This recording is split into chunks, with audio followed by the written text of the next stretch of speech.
All right, gentlemen, welcome to our second lecture deep from my bunker, deep in the heart of South Jersey. I'm going to be doing your second lecture of the summer semester. So, just a reminder of what we did last time, gave you a brief outline of the course. I showed you where to find these videos, told you that they're important. Kind of showed you around the Canvas site, gave you some key dates to remember. Basically gave a layout for what we're trying to accomplish in this course. I apologize. I still haven't put the syllabus up. It'll be done tonight. I just had to change a couple things around at the last minute. So we'll be up. This is June 14th, sometime tonight. Okay. But anyway, let's jump into what we're doing today. So by the end of today, you should have a pretty firm understanding of how sport changed in America and broadly speaking, the 1800s and why that happened. You should be able to understand why, or excuse me, how that helps you understand how larger changes in America were happening in that time, and especially in how people lived and how they saw themselves, how they saw others. And you should also know by the end of today um, how your discussion post should look. What are you trying to answer? What's your goal there? What is a primary source analysis? What am I looking for you to do? What am I hoping you can take away from that? All of that should be answered by the end of today's lecture. Okay. So I'm going to jump in to my next slideshow. You know what? Let's present a tab, one of my many tabs. Perfect.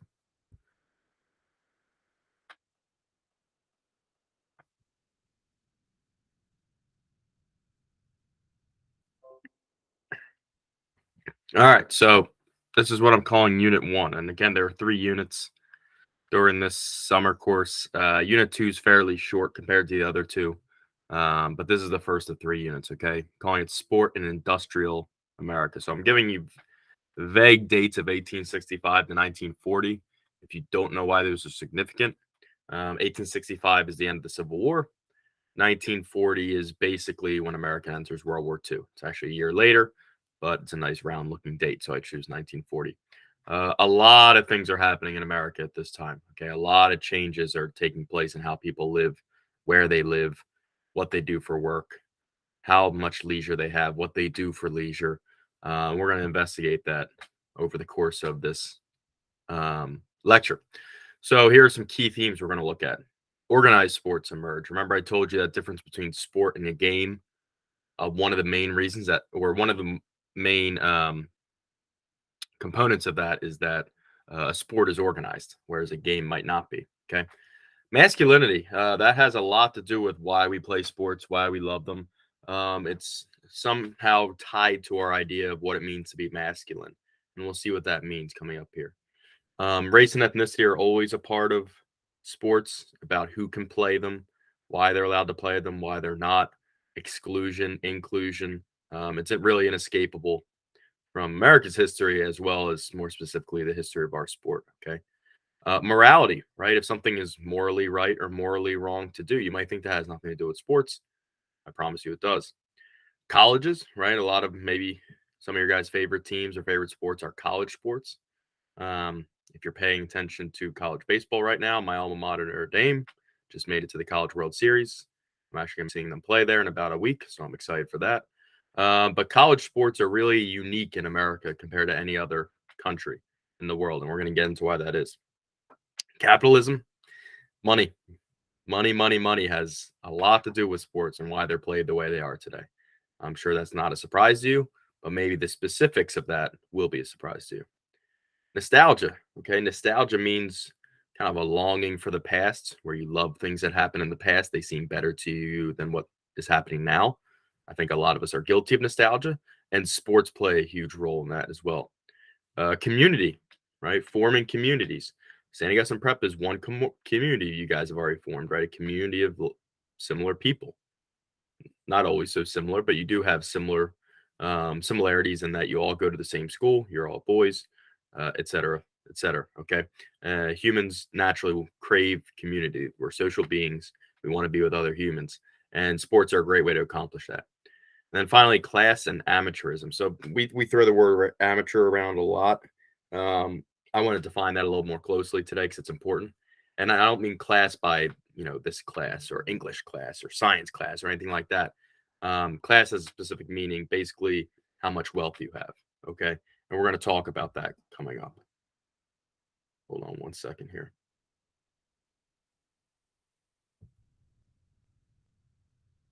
All right. Sorry about that. Anyway, all right. Let's look at how America is changing, mostly in the mid 1800s. Uh, a lot of things. Okay. Especially in what I mentioned before was communication and transportation, how it was really slow. Both those things in the 1700s. That starts to speed up in the 1800s. Okay. Telegraphs. I know that might sound super old fashioned to you, and to us in 2022 it is, but telegraphs were revolutionary. Telegraphs started in vaguely the 1840s, and all of a sudden overnight you could send a message nearly instantaneously. um, if you're sending it a long ways over the wires, it might take a few minutes to get there, but whereas before you might take weeks to send a letter somewhere, now you could send somebody some information within minutes. And that's, I can't state how revolutionary that is, right? Now it's easier to conduct business in faraway cities, right? You can keep up to the date, or really up to the minute track of what's going on in the stock market, what's going on with our sales here, what's going on with our costs here. You're able to communicate to maybe faraway relatives in other places or friends, keep track with them closer than you have before. Transportation, you can go visit that family and friends better than you had before. If you traveled by a wagon like this, you see in the picture here, which I actually love this painting. We're going to get into it later. That takes a long time to move. Roads are really bad at this period of time. Really, really bad. Okay. It's uncomfortable. You could seriously injure your back just from a regular carriage ride. Okay. There's not really much give, and then the springs are really non-existent. It was a super uncomfortable, super long, taxing ride. Nobody wanted to do it. You could go by canal, right? But again, you can only go as fast as the horse can pull you or as fast as the wind can blow you. But then in the mid 1800s, start getting railroads, okay, steamboats. These things speed up transportation tremendously, okay. In 1869, the country is connected from west coast to east coast by the transcontinental railroad. So whereas before you guys probably think of, going westward in these covered wagons on the Oregon Trail, that would take months. That could take 6 months sometimes to go from east to west coast doing that. Now in the 1860s with the railroads, you can do that in under a week. Okay, that is a revolutionary change in transportation. The country is also seeing new people come in. There's high levels of immigration in this time, mostly from Ireland in the 1840s and Germany. But later in the 19th century, you'll see people from Italy. You'll see people from Eastern Europe. Okay. The 1900s, you get people from other continents, but mostly it's people from Europe in the 1800s. A lot of your families might date when you arrived in America to sometime in the 1800s. Um, so that's really changing America in a lot of different ways. We can't get into them here a ton, but that's causing a lot of tensions. People born in America don't necessarily like the immigrants coming in all the time, and they're kind of clashing heads. And they're trying to find out a way. What does it mean to be American? How can we have these new people be American? And sports actually play a role in that. New industries, right? So I call it the Industrial Revolution because you see these new factories popping up. You see people moving to cities to work in these factories, right? They're moving away from their farms where they don't have as much opportunity. And they say, hey, there's this job in the city I can get at this factory that employs 500 people. I might not be making a ton of money there, but it's better chances than I have back here on the farm. Okay, so I'm going to go move to the city to work in that factory. Um, that's a big change for people, right? Especially if you were a tradesman. So maybe some of you guys have family that might, be an electrician, or might, be a carpenter, make things with their hands, something like that. If you A lot of people had those kind of artisan mechanic jobs in the 1800s, and if you did that, chances are you worked in your house, right? You didn't really leave home to work.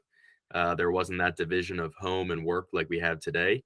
And now when you're moving to the factories, you go to work in the factory 16 hours a day maybe, and then you come home separately, right? So even that seems like a small thing, but it's actually pretty significant in how people think of the home and how people think of work. And really, these are all opening opportunities to transform informal play into organized sport, right? These are giving the fertile ground to plant the seeds that become organized sport. Okay, and hopefully we can think through with me on this on how that's the case. So let's just look at something like numbers. How do numbers explain this? So let's look at some city populations over the 19th century. Okay. So remember, the 19th century is the 1800s, 20th centuries, the 1900s. We are now in the 21st century, which is the 2000s, if you want to think of it that way, or the 2000s. So I talked to you earlier about, hey, a lot of new immigrants are coming in, but also a lot of people are moving to cities. So that's going to lead to a huge growth in city population. So in 1800, New York City is only about 60,000 people.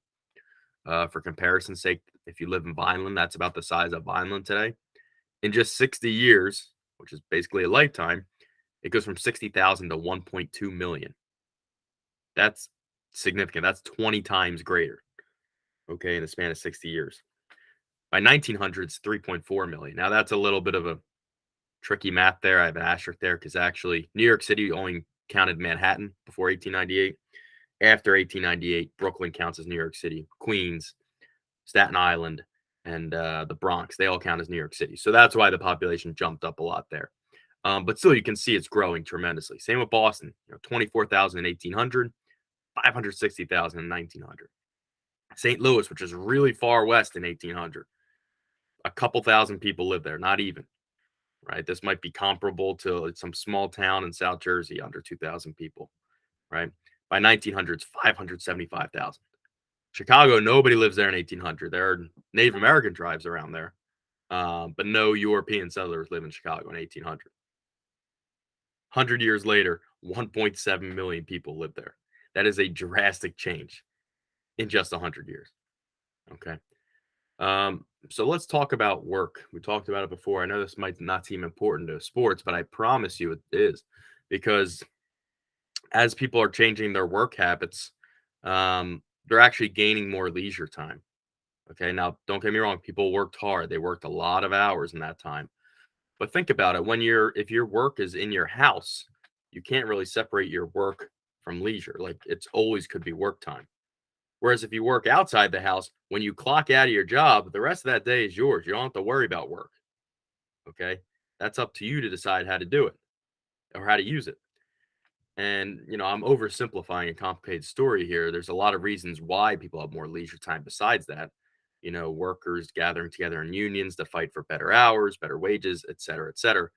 But the most important thing to know here is people have more leisure time in the 1800s. Okay. So the $1 million question is, how do we spend that leisure time? Okay. Uh, Maybe you can see where this is going. Some say, hey, listen, you should just relax after your long day of work. You should just be in thoughtful repose, just relaxing on the grass, maybe thinking about things, thinking about your life, philosophizing. That's the way to do it. And others say, oh, actually, that's not smart. We think you should be engaged in strenuous activity. All right. You're living in the city now. Maybe you work in an office. You're getting a little weak. You're not outside as much. You need to spend that extra time working out. You need to spend that extra time doing some kind of strenuous activity. Okay. And as these people are moving to the cities, it's like, whoa, hold on, wait a second. We actually liked where we came from before, even though we're moving. We like being in the country. We like the green open spaces. We like the solitude. Okay. We like all that stuff. We want to bring that to the city too. And so what they do is they start building parks. Central Park in New York City is built around this time, the 1850s. If you've ever been to Philadelphia, Fairmount Park, um, if you've ever been there, you might know it's huge. It's actually the largest urban park in the world, but that's built around this time too. Okay. So people are coming from the country into the city to say, hey, we want to bring some of the country with us. We're going to put some parks here. All right. And that's going to provoke some discussion amongst those two people who disagree about how to spend a leisure. Hey, should you just sit out in the grass and relax in the park? Or should we build a baseball diamond and have people engage in strenuous activity? Right. So you can see how all these things are coming together in terms of sport from something that doesn't seem like it has anything to do with it. Right. Working in a factory, changing ideas of work and home, but they are very related. So this is the cauldron, if you will, out of which